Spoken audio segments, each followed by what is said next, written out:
potent advice, and inspiration from real self-made millionaires. Welcome to The Eventual Millionaire with your host, Jaime Masters. Welcome to Eventual Millionaire. I am Jaime Masters, and I am so excited to have Dr. John Demartini on the show today. He's written over 40 books, created the Demartini Institute, and I am a huge fan. Thank you so much for coming on the show today. Thank you for having me. Appreciate it. So one of the things, and I just posted about this the other day because it was hugely important, is I took your values assessment. And one of the things you say is one of the reasons why you're not hitting your goals could be that you have an incongruency in your values, which I think is huge. Can you tell me a little bit more about why that is? Every human being, regardless of gender, age, or culture, lives moment by moment with a unique set of priorities or values. Things that are most important to least important in their life. Whatever's highest on that list of values, which in my case is teaching and research, you spontaneously inspired from within to achieve it. And you're willing to embrace both pain and pleasure in the pursuit of it. And so your endurance and patience is very high. But whatever's low on your value, it's more of an extrinsic value. And you tend to have motivation, reward to do it, or punishment if you don't do it to get you to do it. And so you procrastinate, hesitate, and frustrate. So if you set goals that are incongruent and not aligned with what your highest value is, you have a decreasing probability of pursuing it, persevering towards it, and being willing to do whatever it takes to achieve it. And I find many times that people compare themselves to other people, put other people on a pedestal, minimize themselves, inject other people's values in their life, and attempt to envy and imitate other people and lose themselves and what's truly important to them, trying to be somebody they're not and wondering why they don't have the capacity or the persistence to keep achieving what they say they want, when in fact they're too busy doing what is actually higher on their value without them being conscious of it. I can raise my hand on that one probably a million different times. I mean, the reason for the show is that I had $1 million goal and had to give it up because it wasn't worth it, right? And then when I actually realized what a lot of my values were, it really highlighted a lot of things. I was kind of annoyed though, right? It's the stuff that I'm going to do no matter what anyway. Transformation in business, spirituality and art, my family, and money wasn't even close to the top of the list whatsoever. So what happens when you start realizing that your values aren't what you think they should be? 99% of the world's population have that. Phew, I'm not alone. Okay, great. I was speaking in South Africa to about 5,000 people. I was doing a program with Richard Branson there. And I was opening it, he was closing it. And I asked the audience, how many of you would love to be financially independent, where your passive income exceeds your active income? And you don't work because you have to, you work because you love to. Every hand went up. Some people put hands up and feet. And I said, great, 100% of the room had their hands up. I said, now, how many of you obtained that? All the hands went down but 7. And this was a group of entrepreneurs. Less than 1% of the world's population make it. So I said, all right, today I'm going to be discussing why. You have a fantasy that's not coming true. And then I made them pull out a piece of paper. And I gave them 10 million US dollars, which is about 120 million rand in that country, South Africa. And I said, right now, I'm going to give you 60 seconds to write down what you would do if I give you $10 million. You got $10 million handed to you. You got 1 minute to write down the 10 things you would do with that money. And I want you to write as fast as you can, because in the end of a minute, that's all you get. And they quickly wrote down exactly what they would do with that money. And when they finished, I said, stop. I said, hand it to your person on your left. And then calculate how much of that $10 million is still now usable as an asset earning money. And 20 to 80% of it was spent on consumables that depreciated in value. So what people do is they think, I want to be financially independent. I want to be wealthy. But many of them confuse that with, I want the lifestyle of the rich and famous. Yeah. And believe it or not, 37 major celebrities are going broke right now. And they've had millions, hundreds of millions, and they're broke because they've confused lifestyle with wealth. Now, money circulates through the economy from those who value it least to those who value it most. And when you value it least, you spend it on things that go down in value. And when you value it most, you only buy assets that appreciate in value, that earn you passive income.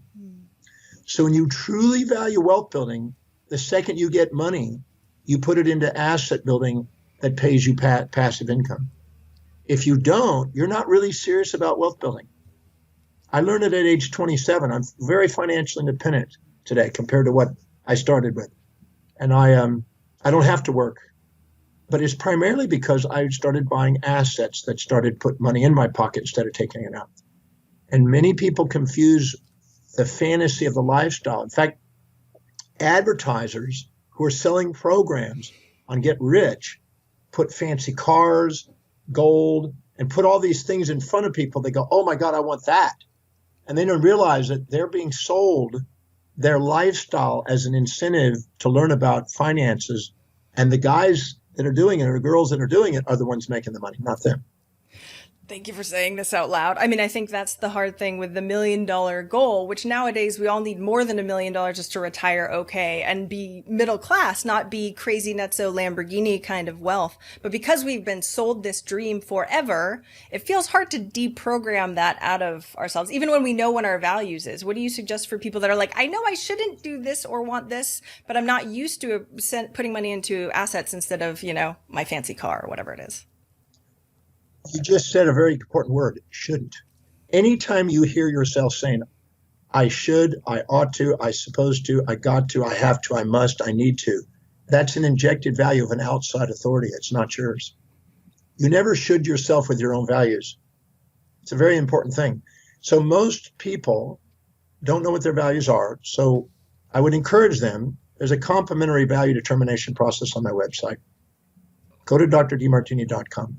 Take advantage of the value determination process. It's complimentary, it's private, it's free. It'll take you 30 minutes of your time. It's a gold mine to make you look honestly at what you're really committed to. Because a lot of times, every time you set a goal that's not congruent with your highest values, you beat yourself up, you self-depreciate. Because you're expecting something that's not going to happen. Because your hierarchy of values is determining how you make decisions. And every perception, decision, and action is based and filtered through your value system. So if you find that wealth building is not in the top 4, now I've interviewed thousands of people and I've interviewed over 35 billionaires. I've lived with billionaires on my ship. And I know people that have money that are sent to millionaires up in billionaire marks. I know people that are impoverished and they have different values. Mm-hmm. I'm absolutely certain. I've done value determination for 42 years on thousands and thousands of people. Your hierarchy of values is going to dictate your financial destiny. If you don't have a value on wealth building, but you have a fantasy of spending money on lifestyle, it's not going to happen. So it's time to shift it. Now, how do you shift it? You stack up benefits and associations of doing the actions that are proven to build wealth. And there are clues and actions that people who build wealth do. And if you don't have more advantage and more value and more pleasures associated with those actions than the alternative actions that you're doing now, you'll keep doing the same actions you'll do. But until you stack up enough advantages of doing the actions that are proven to build wealth, and those benefits are outweighing what you're doing now, your brain's action steps won't move in that direction. So I tell people there are 6 things that are common to billionaires. Do you want? Can I outline those? Please, yes. All right. I found out there were 6 things I found in all the billionaires that I've interviewed. Number 1 is that they built a business that served ever greater numbers of people, vast numbers of people. Look at Bezos. That's the biggest company, 200 billion. Who doesn't know and has not used Amazon now? Bill Gates, right? So these individuals have served ever greater numbers of people. So if you really don't care about humanity enough to find out what the needs of humanity are, and find out which of those needs you would love to dedicate your life to fulfilling directly or indirectly with a product, service, or idea, then you really aren't committed to doing what it takes to build wealth, because it takes service to have disservice. If you want the wealth, you have to do something that earns that. You can think you can do it off trading, but even the people that just do trading on their own don't get those super wealthy states. It's the people that have served other people making money during the trading that did it, but it's still service. So if you don't have enough benefits have dedication to serving people, so you're constantly looking for ways, directly or indirectly, of being of service to people, it's a pipe dream. And because of people I know that are billionaires, they have something that serves. Name one billionaire and you won't find somebody that's not done a massive service. Number two is that they have another benefit. And you got to write 200 benefits, hundreds of benefits, until the benefits are so strong you can't wait to go out there and build a business. 200 benefits of managing the money efficiently and effectively to maximize profits. Look at Bill Gates and Paul Allen. Paul Allen came in there and helped revamp that to where it was a profit center.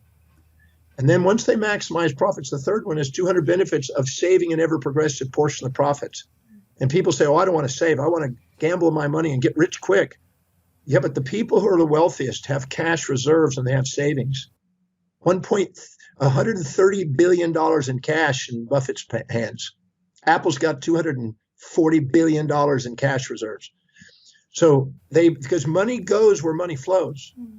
Then next one is 200 benefits of investing in ever greater degrees of leverage and learning how to buy quality companies that serve ever greater numbers of people on leverage, using brand development, etc. Then 200 benefits of accumulating a fortune. Because if you don't have a desire to accumulate a fortune, you'll buy clutter. You'll accumulate crap, excuse the expression. And then 200 benefits of creating a financial cause that leaves a legacy. The people I know that have gone into billionaireship, they end up having a philanthropic cause and legacy because they realize they can't spend it all. What are they going to do that's going to make a difference in the world? And the bigger their cause, the bigger the drive to continue to grow wealth. So those 6 things, if you write down all the action steps that are proven to build wealth and stack up enough associations and advantages of doing it until you see your behavior make the change of now I'm buying assets, now I'm working, and now I'm saving, now I'm more efficient. If you don't do those, it's part of a pipe dream, and you'll end up self-depreciating because anytime you set a goal that's low in your values, you're going to self-depreciate. So many questions in regards to that. Yeah. So we will definitely link up to the values assessment so everybody can get that. I highly, highly recommend you taking the time to be able to do it because it's hugely valuable and important to customize what your values are and know what they are in advance. And what I see a lot, because everybody listening has a business or wants to have a business, but one of the first things that you said is about saving some of it. Whereas I see a lot of people just invest in their business and keep that sort of spinning going and not actually pull very much out to put away somewhere else. They're like, I know, but this will make more. Or they sort of get themselves in a job and they squeeze and go, I can't actually do this. And then they stress themselves out. So what do you have for advice for most of the people like that listening to the show right now? Okay.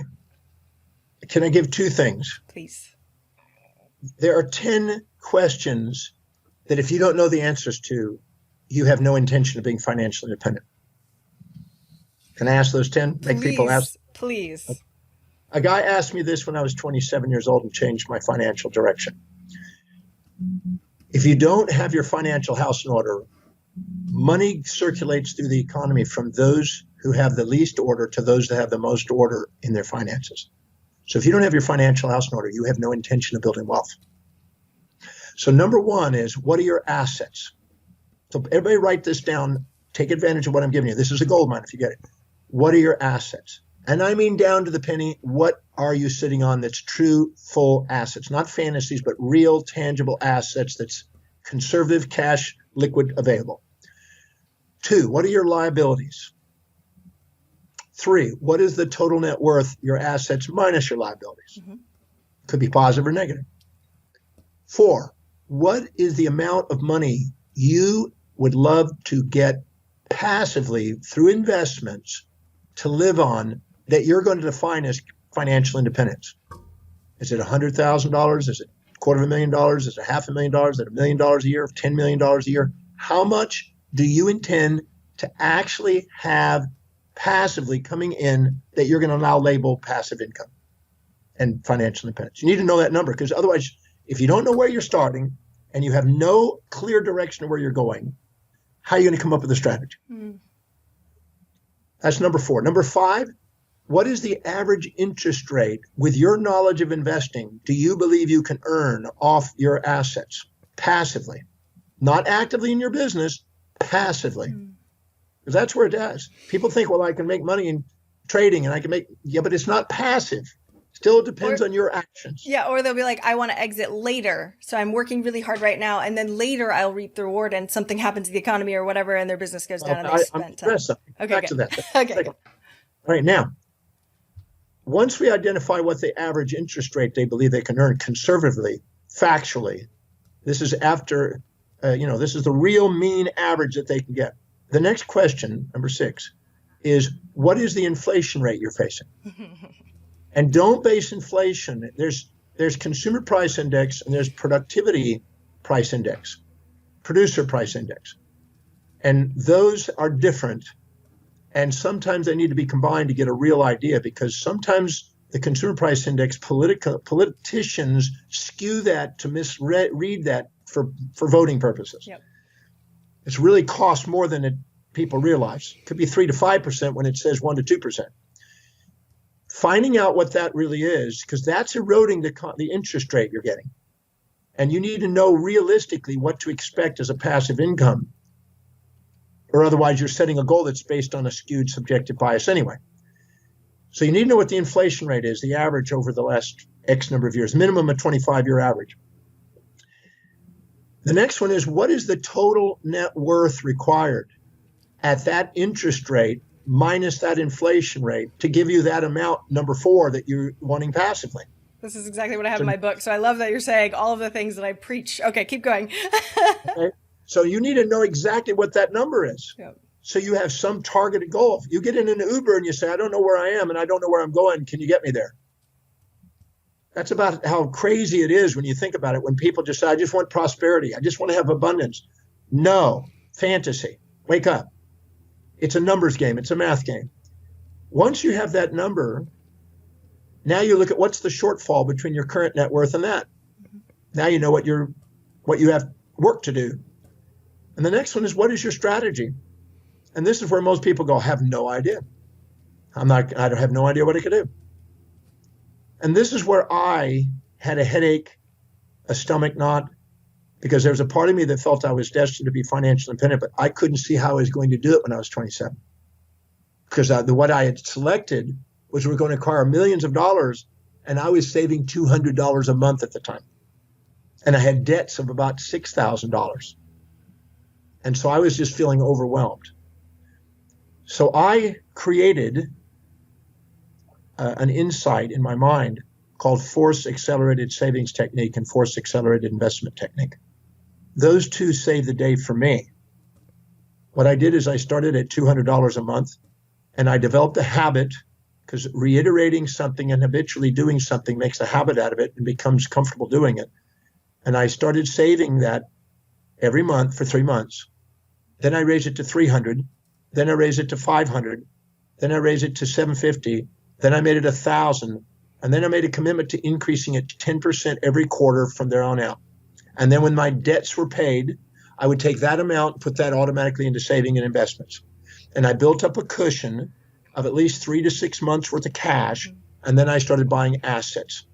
In my case, because I wasn't all that knowledgeable, I just started buying index funds that had low turnover rate, moderate yielding, no taxation because it's redividended. The dividends are put back in. And I just started buying assets. That was the greatest thing I ever did in my finances. I accelerated my savings, accelerated my investments until I was able to make $3 million passive a year doing nothing. Nothing. Passive. So that means I've got money coming in at $3 million doing nothing. Now I get to do the purpose of financial independence is not for the sake of luxury. It's for the sake of doing what you love doing that's deeply meaningful to you without having to do it. You're doing it because you love to. That's the purpose of it. But I accelerated my savings consistently. And I kept prioritizing my actions in my business and kept delegating more and extracting surplus labor value. And my business became more efficient. And I grew my business and I put a portion back into the business, but more of it went into actual investments. because I wanted passive. I put it all in my business. I'm running the risk of Enron.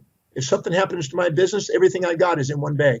I mean, it's all in a micro cap company, which is a gamble, instead of putting it in quality investments that give me passive income. I guess that's where everybody is right now. They're going, especially with pandemic and the craziness and the pulling out of assets that I've seen people do. So what advice do you have? Until you pay yourself first, you won't receive it. There's a law of entropy. If you don't fill your day with high priority actions that inspire you, your day fills up with low priority distractions that don't. If you don't put your money into assets that accumulate, you're going to attract unexpected bills that will erode it. Tell me more about that, because I feel like every entrepreneur is like, and then this happened, so I couldn't do that, and then this happened, right? It's all unexpected bills are letting you know how much you could be saving, and it's testing your commitment to whether you feel worthy of having wealth. And if you are feeling worthy of having wealth and you do a savings and investments and it's forced and there's no turning back and there's no option and you can't steal it, you can't touch it, your responsibility is to go serve more people. Don't rob yourself. Serve.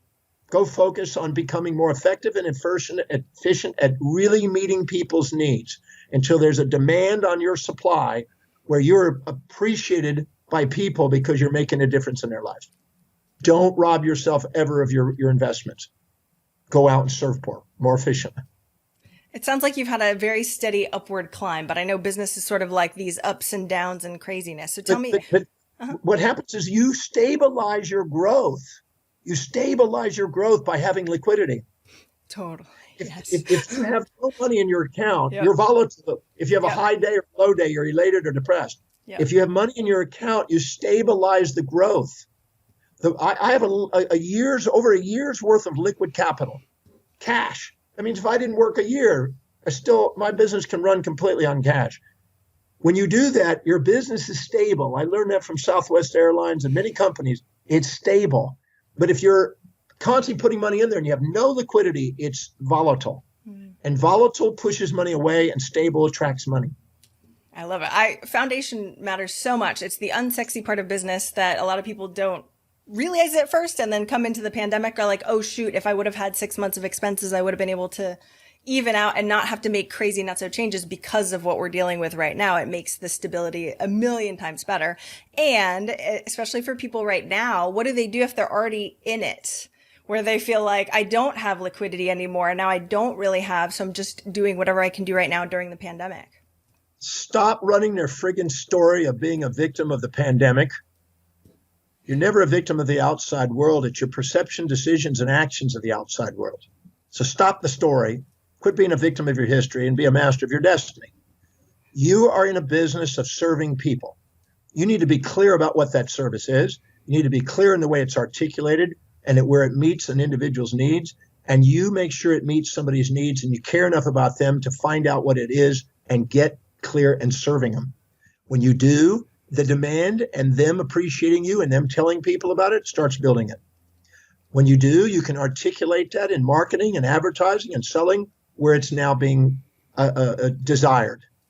But if you're sitting there trying to push uphill, going against with your self-righteous belief as a narcissistic entrepreneur that I know what the world needs and I'm going to give it what it needs, and it doesn't give a crap about what you think it is, and it's not meeting their needs, you got no business. You got no business being in business. And maybe that's a good thing right now for you. Yes. I said this to a church one time. I don't know if they've ever going to ask me back to speak, but I said, if you're poor, it's because you don't care about humanity. I love it. Because you're not caring. Because if you care about humanity, you're going to want to directly or indirectly find a way of bringing some original service, product, idea, or indirectly find somebody that's got it and broker a deal. You're going to want to go out and try to meet people's needs. People who care about other people, not altruistically where they sacrifice, not narcissistic where they project assumptions, but in sustainable, equity state. That builds businesses, and there's nobody that could not be able to do that. It's just, when people bang their head against the wall thinking that the world's supposed to read their mind and know how great they are, and they're proud of what they think the world needs instead of finding out what the world needs. I have so many clients that their businesses are going nuts and amazing right now. And we all are looking at all the shitty ones that are not doing really well. And it's like, yeah, but you didn't see all the other ones. They're doing massive amounts because of where we're in right now. There's so much amazing growth that could. They're meeting the needs. They're Exactly. meeting people's needs. The other one is banging their head against the wall, holding on to the past. Exactly. If right now you're not here to compare yourself to what it was in the past, you're not here to compare yourself to fantasies of the future. You're here to get real and objective about what it is that the market's looking for.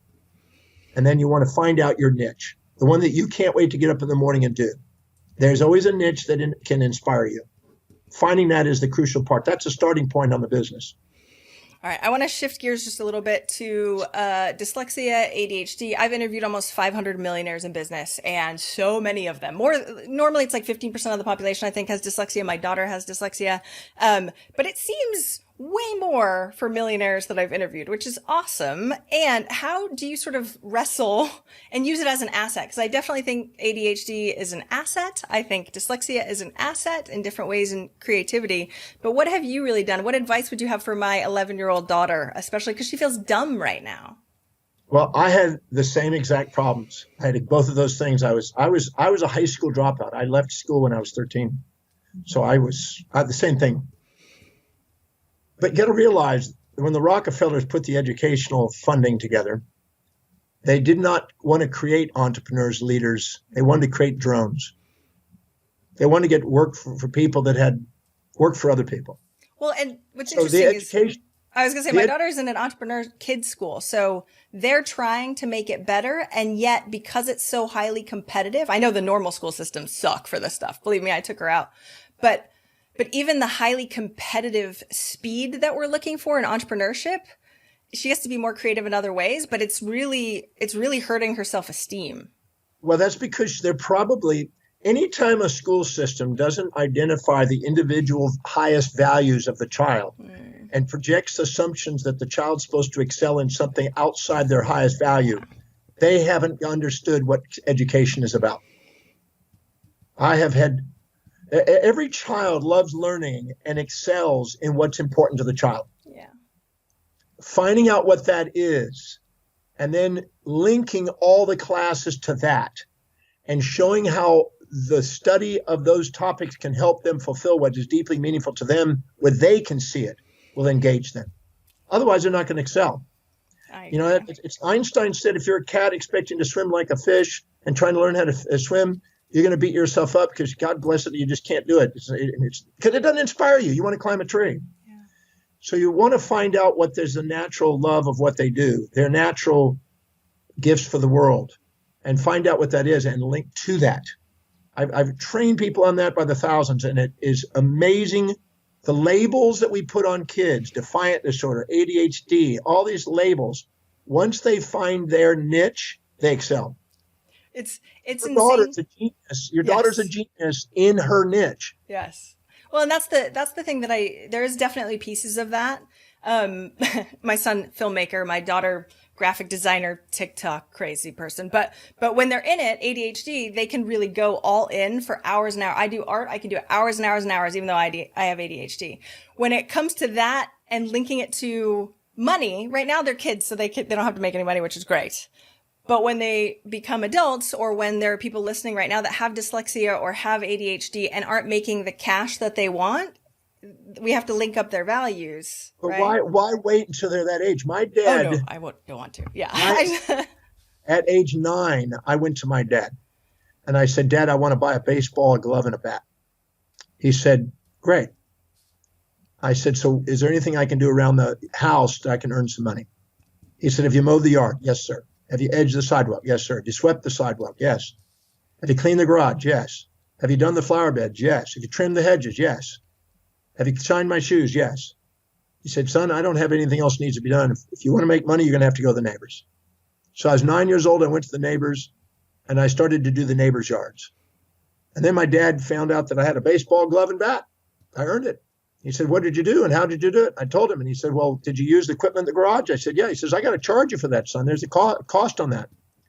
So he charged me $750 to use the equipment. So then I had to go and do a couple more yards to pay that back, plus the additional month. So my dad charged me and made me accountable. And then he saw that I was spending my money, and I ended up hiring kids in the neighborhood in order to help me to make more money because I could close deals and they could do the work. And I had 9 kids working for me when I was 9 years old, and I was netting about $45 a day, which is around $600 a day today when I was 9. And then what happened is my dad said, I notice you're not saving any money. So he bought me a coin collection set and a piggy bank, which I still have today. I've never opened it. And then he said, now I want you to teach you freedom. He started charging me $7.50 a week to live at the house, to pay for clothing, food, and rent. He said, but now you got your freedom. You can go on your new bicycle that you bought any direction you want to go as long as you're home at 9 o'clock. My dad was trying to teach me at a young age how the real world worked. Yeah. And if we get them trained for the first 12 to 15 years of their life or 20 years of their life, not facing the real world, then all of a sudden push them out in the real world. It's an adaptation they have to do. Train them from the beginning, make them accountable with accountabilities from the beginning. Teach them about fair exchange, teach them about money from the beginning. They can be doing that at age 3. I have done, believe me, I'm that mom. I am the annoying mom that makes my kids earn everything and pay, and know what profit is and stuff like that too. What I'm running into now is that they don't care about the money, and they are really satisfied with low level stuff, which is great. I think that's also awesome. And then I just worry as a mother, right? A super mom syndrome. You talk about that on one of your articles. That my son has tons of money in the bank because he saves it, and now he doesn't want to earn anymore, but he doesn't want to spend it on himself either. So he just keeps it forever, and doesn't invest in anything that he actually wants because he thinks having it is more important right now. Right. So I'm running into all these things that I'm like, okay, this is good. They've come a really long way, and I'm running into weird things that I haven't read about. So then you teach them that if you want to raise your lifestyle, you raise your savings and taxes equal amounts, and you teach them how to earn the right to have an amazing lifestyle. So they have the opportunity to have some immediate gratification and long-term vision, and train them on both. You've got them in the habit of saving. Let's put them into the habit of putting together a decent lifestyle. If you raise your lifestyle without raising your savings and investments, you end up burdening yourself.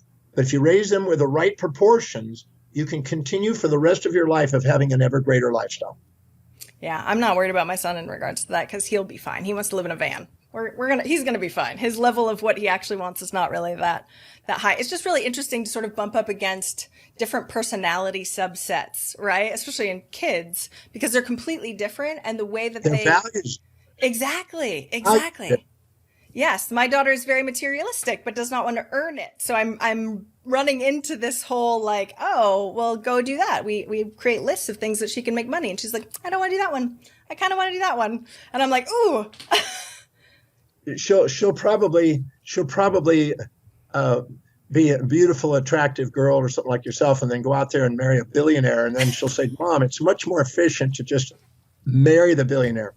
Because there's still some people that'll do that. It's really funny. No, I joke because that's in my book. She's in her business. She's just got one client. Yeah, exactly. Right. So in my book, just so everybody's heard my story before, but my mom told me to marry a rich man.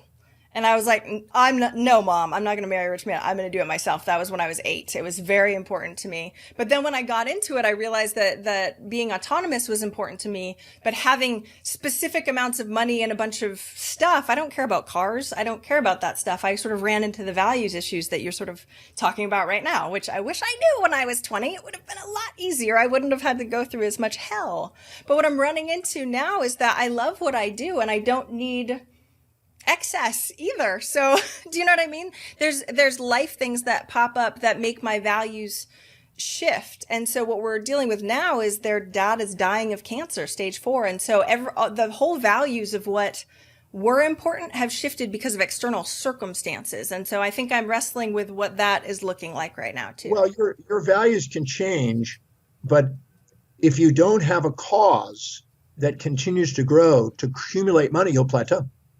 Okay. So you could have a cause that says, I want to do something that makes a difference for my kids, make a difference in my community, make a difference in my city, my state, my nation, my world, my loved ones, education. Find the thing that inspires you most, put a cause that makes you want to continue to grow your wealth so you can contribute to it, and go and build your wealth for those sakes too. There's no right and wrong of where that money is going to go. It's up to you and your values that determine that. It may be for family. But if you spend it and it doesn't work for you, you're back to zero again. So you want the passive income coming, and from that portioned off to do the things that you want to contribute to in your life. That gives you a reason to continue to grow wealth, continue to serve people, and contribute. Well, so my number one value is transformation business. I say testimonials are my gold. Like, I love changing people's lives. I can't help it. I would do it in the grocery store. Even my mentors told me to stop coaching people. I was like, I can't. I have to. It's weird. I have a thing, right? So that's my values. But when it comes to trying to be super mom and do all of the things, single mom with kids, with everything else on my plate, pandemic and everything else, it doesn't feel like there's enough time in the day to be able to live every value in the way that I would love to. Well, that means that you haven't taken the time to do this next exercise. Okay. I'm going to share an exercise. Great. Everybody write this down, this exercise. This exercise liberated me to do what I loved on a daily basis and delegate the rest away. You write down every friggin' thing you do in a day, every friggin' thing you do in an average day over a 3-month period, what you might be doing in a day, and write it all down and take a look honestly at how you live your life. And once you write all that down, you make this giant list, every single thing you do. And I don't mean general things like marketing and that, but the actual action steps. Right next to that in column number 2, that was column number 1, there's 6 columns. Column number 2 is how much does it produce per hour? Because if you're not producing something per hour, you're not in service to somebody. And you can't expect a lifestyle or an income without doing something that serves. So what does it produce per hour? After you've gone through that, you reprioritize that according to what produces most to least most. And it will shock you. You'll realize you're majoring in minors and minoring in majors, and you're doing things that are devaluing you and diluting your time you think are important that aren't really important, but you think they are. The third column is what is the meaning it has? On a 1 to 10 scale, which of these, all the same list, what's the meaning it gives? On a 1 to 10 scale. Because you're wanting to fill your life with things that are meaningful, that produce. Meaningful is it fulfills you. Producing means it fulfills others. Because when those are balanced, you got the most fulfillment in life. You have a sensory cortex and a motor cortex. Motor cortex is for service, sensory cortex is for rewards. The next column is what does it cost to delegate that to somebody, to hire somebody to delegate that? What would it cost? Every cost. Their office space, their training, their parking, their equipment, their computers, every cost. And you want to make a list of all the costs it would take for somebody to do all those activities. And that includes things at home. Cleaning the house, yard. I've outsourced all of that stuff, yes. All that stuff. Yeah. Find out what it cost. Yeah. And when you found out what it cost on there, look for the biggest spreads between what produces and what it cost. And then reprioritize it according to spread. The next one is how much time. 5th column is how much time had you really spent on it honestly per day, per week. And the last column is the final prioritization. What is the highest priority thing to be filling your day with that has the most meaning and has the most productivity and profits? If you do that exercise and you look honestly at it, you do it thoroughly and objectively, and then you prioritize it, and then do it in layers and delegate layers, you have plenty of time to do what you love every day. Because if you don't have time, it's because you're doing stuff that somehow you think is important that's not as important as you think. My kids were homesick all last week, so it wasn't on my plan list to have the kids homesick, but yes. So the thing is, if that's not what's highest on your priority, you can't let other people's values infiltrate your life, or you'll be doing stuff that other people think you should be doing, ought to be doing, instead of what you're inspired by.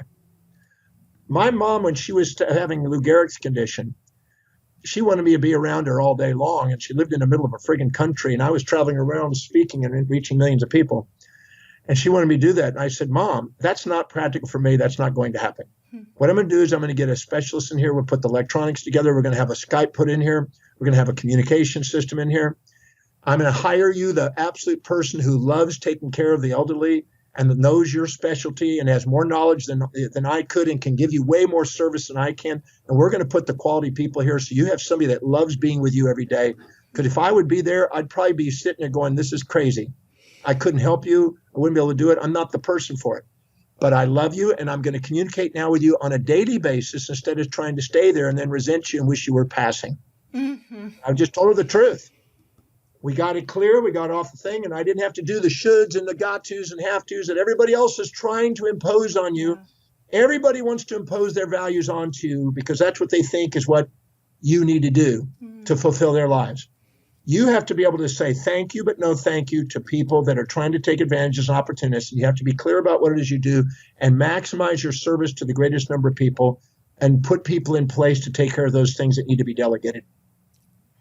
I really appreciate that you use that as a very hard decision to make, because it sounds like your boundaries are super clear. And I think that's what sort of gets wishy-washy is like, ooh, I know you want this. I know I think I want this, but because I've been so programmed or whatever it is as humans that it's hard to sort of delineate the wheat from the chaff of what I truly need and want versus.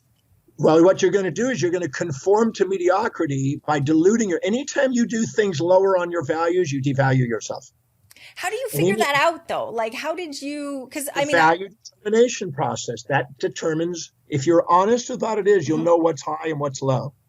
And anytime you're doing low priority things, you're going to devalue yourself. You're designed to. You're designed to create symptoms in your body and in your mind of frustration and aggravation and self-depreciation to let you know you're not being authentic to yourself. Look at the old proverb, I'd rather have the whole world against me than my own soul. And what I found is the people that use emotional blackmail and try to be opportunists and try to manipulate you to do what they want and do what they think, if you give in to them, they'll use that stronger and stronger manipulation processes to try to run your life with it to get you to do what they want. And instead of doing it with disrespect, with emotional blackmail, do it with respect. Care enough to communicate what you do in a way where it serves other people, and that's the mastery. That's the one that will fulfill your life. And a lifelong mastery, most likely. I mean, even just sort of learning about boundaries. I was never taught that as a kid, right? And trying to figure out what I want versus that, and then be able to communicate it in a way that doesn't sound horrible, right? So like, what did your mom think when you said that to her? Was she? I told her, I said, listen, Mom, emotional blackmail and guilt trips I don't live by. That's just not my world. I said, I cannot be here in this little bitty town in the middle of nowhere without resenting you if I'm sitting here doing something I don't want to do, uninspiring. You don't want your son to be sitting unfulfilled waiting for you to die. Bottom line. And I'm not going to sit here and pussyfoot around and bullshit you when I know that that's what's going to happen. And you're going to feel you're burdening me and stop me from doing it. You're going to feel guilt. I'm going to feel resentment. Why are we going to play that game? That's not how to live your life. And I got the right people in place who loved being with my mom, that had fun doing it. That was their dream. They had a dream on their highest values to take care of the elderly. And being around somebody, you've been into a restaurant or a closed store where people love what they do and they're engaging and they know all about what they do, and being around them, that's way more fulfilling than somebody that's doing something they're not inspired by.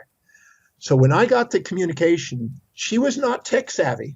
Once we got the tech in there and she could talk to me, wow. And she couldn't move her muscles at the end. So as a result of it, the lady who had came in there and the guy who was handsome, that she liked being around it, she got her makeup on. She got the girl to put on the makeup so the young guy would be in there. That's smart. When I want that one. I want. My mom still had a little juice in her. The guy was in there, and they would turn on the thing, and I would come up on the screen and talk to her from Tokyo, from Istanbul, from China, or whatever I was in the world. She was inspired. That's my son. Look, he's making a difference in the world.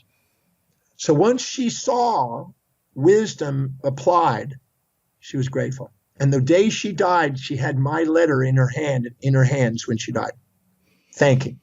So I am absolutely certain integrity and honesty of who you are works. So what happens like after a family member passes away and the grief and the emotional everything sort of seems to top what you have in regards to what your values and the time that you have to be able to do it? Okay, I'm going to shatter some things and people are not going to like what I'm about to say, but that's my nature. Okay, so listen really carefully. Grief is an animal behavior and it's optional. And let me explain how. When Soleimani died, the Iranian general just died and Trump knocked him out, his team knocked him out. He was a hero in Iran and they mourned and grieved. In America, he was a villain. He was a terrorist. And we didn't grieve. We celebrated.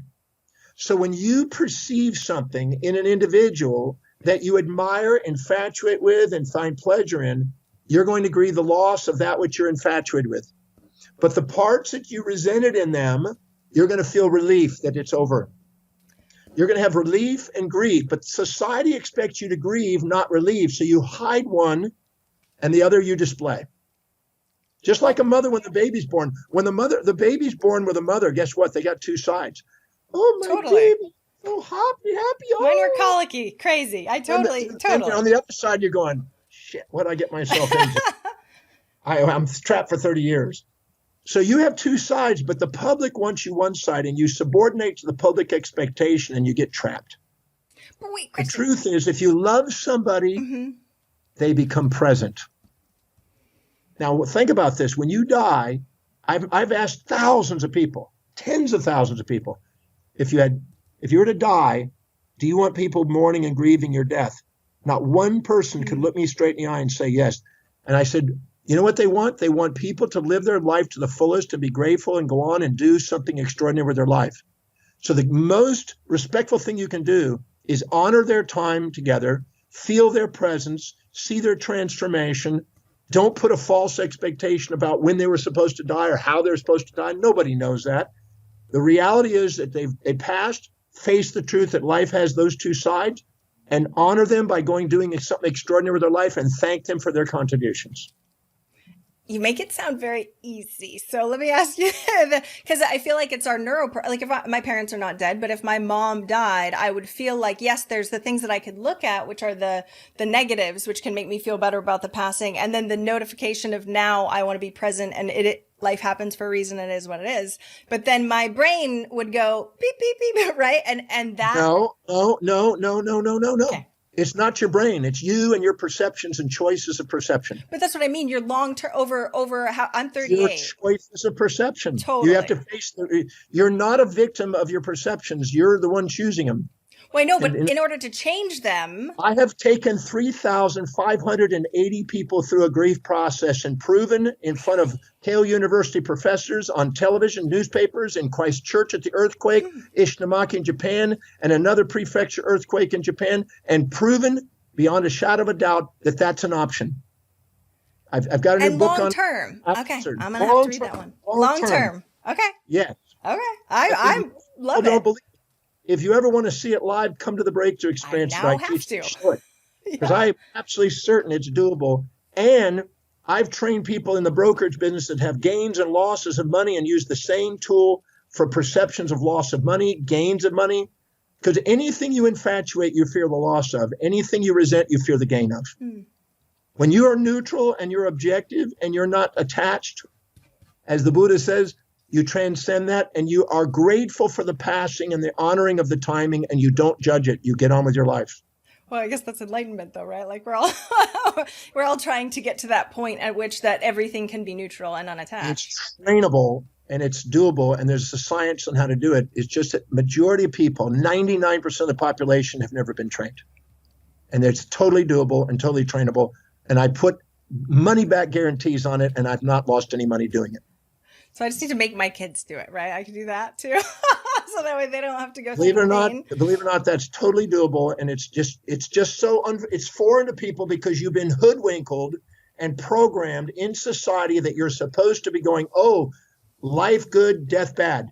No, that's not the way the truth of life is. Life is a balance of life and death. And we have to be realistic about those expectations because we have fantasies about people. And I guarantee you, you've had a boyfriend in your life, probably somewhere in your past, that you're infatuated with, and you were frightened of losing him, and you had, oh my God, you had this anxiety about him getting another girl getting him or whatever, and losing him. And if he dumped you, you were broken. And then you also had a boyfriend that reached a critical point where you finally go, this isn't working for me, and you hoped a woman would take him away, and you celebrated his passing and his disappearance and his gone. So when you resent them, you want them to go. When you're infatuated, you fear that they go. When you love them, they're free to come and go. Yeah, we just have to do all that before anybody actually dies, right? Because I feel like how long, I know we have to start wrapping up, but how long does that process take to be able The to? longest it's ever taken is 3 hours in the history of this work since 1984 when I developed it. Longest. The average is 1 hour to 2 hours on average. All right. Well, then sign me up. All right. On that note, I know we have to finish up, but I really appreciate it. Now, publicly, if you ever have a situation where you really are facing that, you contact me and I will show you how to do it. I love this. I love this. Yeah, we're dealing with a lot right now, and I really, really appreciate it. So I have to ask the final question. I really appreciate, especially the passion that you have and and the smackdown that you gave me. I appreciate it. What is one action listeners can take this week, besides taking your values test, because they totally need to go do that right now, just so everybody knows. But one action that will help them achieve their goal of $1 million. Take a small incremental amount that they feel that they can save right now, and don't wait for profits. Take the profits off the top. When you manage money wisely, you receive more money to manage, and stick that into a savings first. And once you have a capital reserve, start investing and buying quality companies that serve ever greater numbers of people with a passive index fund or properties, but buy assets. Learn what an asset is and buy assets. The moment you buy assets, the more it's going to work for you and the more you're going to build $1 million. $1 million today is insignificant today. You're not going to have any big financial independence today. You need at least 10 million to get financial independence today. Yep. So you need a bigger vision. So $1 million doesn't seem like a lot. And then you need to go out and care about people to serve them and find out how you can serve them. But automate electronically, not emotionally. Emotions destroy wealth. Automation builds it. I automated the savings and investments, automated weekly deposits into those accounts. Never thought about it. Never, it was out of sight. Just do it. Go serve people and have it automated and watch how fast it grows. It'll blow your mind. And there's no one on this listening to this that can't turn their financials into being financial free. There's nobody. I've taken people that never thought they could do it. I've structured it. I've shifted their values, and we focused it, and they start doing it. And they go, my God, I could have done this 20 years ago. I love this. Thank you so much for coming on. It's drdemartini.com. Check that out. We'll link up the values assessment. Please take it. Thank you so much for coming on the show today. I really appreciate it. Thank you for having me on the show, and thank you for putting up with my... I love it. Thank you for listening and investing in yourself with your time. I so appreciate it. And if you enjoyed this episode, I would be forever grateful if you would be willing to leave a rating or review in whatever app you use for your podcast. I know that's what really bumps it up in the rankings. And I would so appreciate your time, especially if you've been a long time listener. But of course, if you like this episode and you're brand new, thank you